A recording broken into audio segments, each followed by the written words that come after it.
अध्याय 1 आत्मसंदेह की जंजीरें। आरव एक 22 वर्षीय युवक था जो हर छोटी बात पर हताश हो जाता था। परीक्षा में कम अंक आने पर, दोस्तों की आलोचना पर या किसी असफलता पर वह टूट जाता। वह खुद को कमजोर और असफल समझने लगा था। कॉलेज में उसकी दोस्त निशा ने उसे कई बार समझाने की कोशिश की, लेकिन वह हमेशा खुद को असफल मानकर निराश हो जाता। एक दिन परीक्षा में असफल होने के कारण आरव पूरी तरह टूट गया। वह लाइब्रेरी के एक कोने में बैठा था जब निशा उसके पास आई। क्या हुआ आरव? निशा ने पूछा। मैं कुछ भी ठीक से नहीं कर सकता, मैं हर बार हार जाता हूं, आरव ने निराश होकर कहा। निशा मुस्कुराई और बोली, तुम हारते नहीं हो, बल्कि हार को स्वीकार कर लेते हो। जो असली योद्धा होता है वह बार बार गिरकर भी उठ खड़ा होता है। लेकिन आरव को यह सब सुनने का मन नहीं था। वह घर लौट आया और चुपचाप अपने दादाजी के पास जाकर बैठ गया। अध्याय 2 सबक जो जीवन बदल दे। दादाजी ने देखा कि आरव उदास है। उन्होंने धीरे से पूछा, क्या बात है बेटा? आरव ने अपनी सारी परेशानियां बता दी। कैसे वह खुद को कमजोर महसूस करता है, कैसे वह किसी भी चुनौती का सामना नहीं कर सकता। दादाजी मुस्कुराए और बोले, चलो मैं तुम्हें एक कहानी सुनाता हूं। आरव ध्यान से सुनने लगा। एक समय की बात है, एक छोटा बच्चा था जो समुद्र किनारे चलता था। अचानक एक बड़ी लहर आई और उसे गिरा दिया। बच्चा रोने लगा और सोचने लगा कि वह समुद्र में चल ही नहीं सकता। लेकिन तभी एक बूढ़े व्यक्ति ने आकर उसे उठाया और कहा, हर बार जब तुम गिरोगे तो तुम सीखोगे कि अगली बार कैसे खड़ा होना है। बच्चा हर बार गिरता लेकिन सीखता भी गया। कुछ ही दिनों में वह बड़े आत्मविश्वास से समुद्र के किनारे दौड़ने लगा। आरव ने ध्यान से कहानी सुनी और पूछा, तो आप कहना चाहते हैं कि हर असफलता हमें मजबूत बनाती है? दादाजी ने सिर हिलाया। बिल्कुल, लेकिन मानसिक रूप से मजबूत बनने के लिए कुछ आदतें अपनानी पड़ेंगी।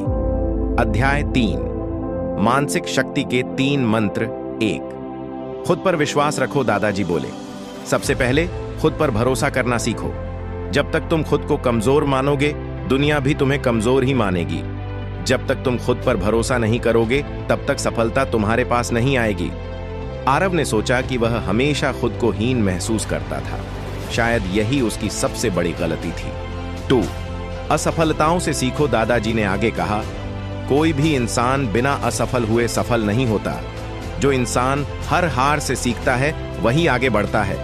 निशा ने भी सहमति में सिर हिलाया और बोली, देखो, महान वैज्ञानिक एडिसन ने हजारों बार प्रयोग किए, तब जाकर बल्ब का आविष्कार हुआ। अगर वह असफलताओं से डर जाते तो क्या हम आज रोशनी का आनंद ले पाते? आरव ने सोचा कि उसने तो अपनी छोटी छोटी असफलताओं को दिल पर ले लिया था, जबकि उसे उनसे सीखना चाहिए था। 3 धैर्य और अनुशासन रखो। दादाजी ने समझाया, मानसिक शक्ति का सबसे बड़ा मंत्र धैर्य और अनुशासन है।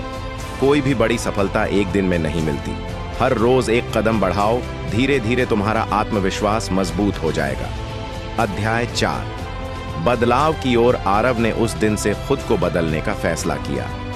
वेक हर सुबह वह खुद को आईने में देखकर सकारात्मक बातें कहता। 2 वह हर असफलता से सीखने लगा, बजाय उसे दिल पर लेने के। 3 उसने धैर्य और अनुशासन को अपनाया। धीरे धीरे आरव का आत्मविश्वास बढ़ने लगा। पहले जहां वह छोटी छोटी बातों पर हार मान लेता था, अब वह हर चुनौती का सामना करने के लिए तैयार रहता। अध्याय 5 मानसिक शक्ति की परीक्षा। एक दिन कॉलेज में एक बड़ी प्रतियोगिता हुई। आरव ने उसमें भाग लिया, लेकिन बीच में उसे लगा कि वह हार सकता है। पुराने आरव ने तो हार मान ली होती, लेकिन अब उसने दादाजी की बात याद की, जो गिरता है वही सीखता है। उसने पूरे आत्मविश्वास से प्रतियोगिता में भाग लिया और अंत में जीत हासिल की। जब वह मंच पर ट्रॉफी लेने गया तो उसने निशा और दादाजी को देखा। उनकी आंखों में गर्व था। निष्कर्ष, एक नया आरव, आज आरव एक नया व्यक्ति बन चुका था। एक ऐसा इंसान जो हर चुनौती का डटकर सामना करता, जो खुद पर विश्वास रखता और जो जानता था कि असली ताकत मन से आती है, न कि बाहरी परिस्थितियों से। मानसिक शक्ति कोई जादू नहीं, बल्कि रोज की छोटी छोटी आदतों का नतीजा होती है। अगर हम खुद पर भरोसा रखें, असफलताओं से सीखें और धैर्य बनाए रखें, तो हम भी मानसिक रूप से मजबूत बन सकते हैं। याद रखो, जीवन में गिरना जरूरी है, लेकिन उठना उससे भी ज्यादा जरूरी है।